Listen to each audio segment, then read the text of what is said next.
12 দিন রিমান্ড শেষে আজ আবারও বারাসাত আদালতে তোলা হবে ঝিনাইদহ 4 আসনের সংসদ সদস্য আনোয়ারুল আজিম হত্যার ঘটনায় গ্রেপ্তার কসাই জিহাদ হাওলাদারকে। অন্যদিকে নৌবাহিনীর সহায়তায় পরপর দুদিন কৃষ্ণমাটির বাগজোলা খালে তল্লাশি চালিয়ে একটি হাড়ের টুকরো ও দুটো ছুরি উদ্ধার করেছে সিআইডি। উদ্ধার হওয়া হাড়ের টুকরোটি মানুষ না পশুর জানার জন্য পাঠানো হয়েছে ফরেনসিকে। তদন্তকারীদের অনুমান ছুরি দুটি হত্যাকাণ্ডে ব্যবহার করা হয়ে থাকতে পারে। অন্যদিকে সঞ্জীবা গার্ডেন্স থেকে উদ্ধার হওয়া মাংসের টুকরোগুলোর ফরেনসিক রিপোর্ট এখনও সিআইডির হাতে এসে পৌঁছায়নি। এদিকে আজিম হত্যার ঘটনায় মঙ্গলবার ঢাকার সিএমএম আদালতে স্বীকারোক্তিমূলক জবানবন্দি দিয়েছেন এই মামলার আসামি শিমুল ভূঁইয়ার ভাতিজা তানভীর।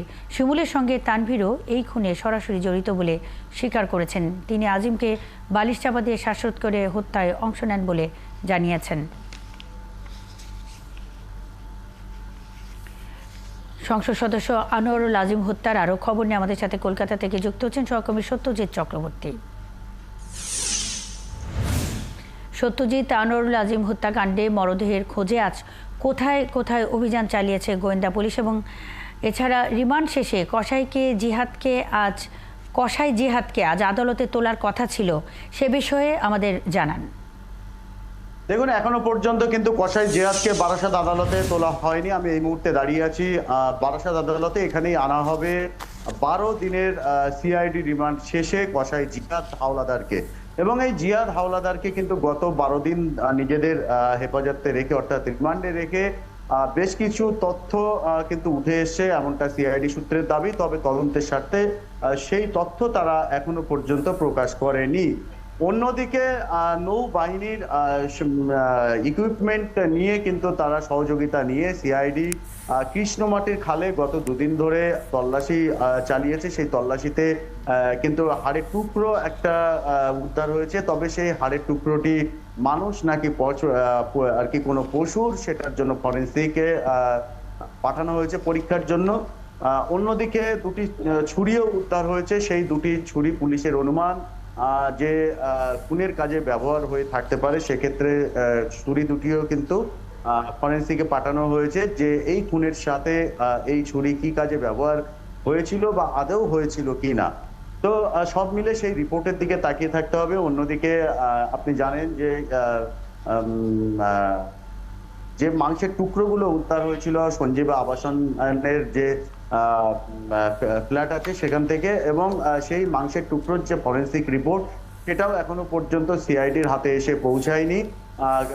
এই সপ্তাহের মধ্যে, অর্থাৎ গতকাল থেকে সপ্তাহ শুরু হয়েছে সোমবার, এবং 1 তারিখ যেহেতু ভোট ছিল সেহেতু মঙ্গলবার থেকে শুরু হয়েছে, কিন্তু এখনো পর্যন্ত কিন্তু সেই যে রিপোর্ট, সেই রিপোর্টটা আসেনি সিআইডির হাতে। মনে করা হচ্ছে ভোটের গণনা পর্ব মিটে গেছে। এবার হয়তো প্রক্রিয়াগুলো স্বাভাবিক হচ্ছে সমস্ত সেক্টরের।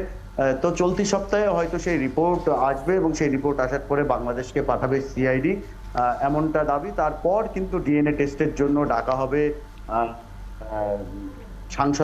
সাংসদ আনারের পরিবারের সদস্যদের। সেক্ষেত্রে পরিবারের দুজনকে কিন্তু ডাকা হতে পারে, একজন সন্তান এবং অন্যজন তার ভাই অথবা বোন।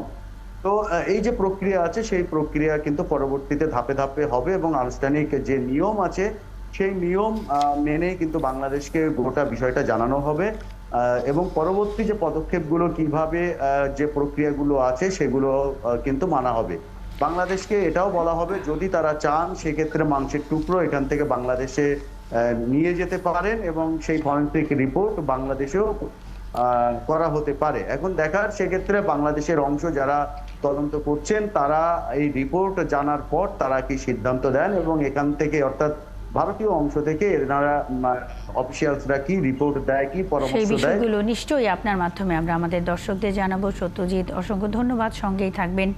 সাংসদ আনোয়ারুল আজিম হত্যা তদন্তের সবশেষ খবরাখবর নিয়ে কলকাতা থেকে সত্যজিৎ চক্রবর্তী আমাদের সঙ্গে এতক্ষণ যুক্ত ছিলেন।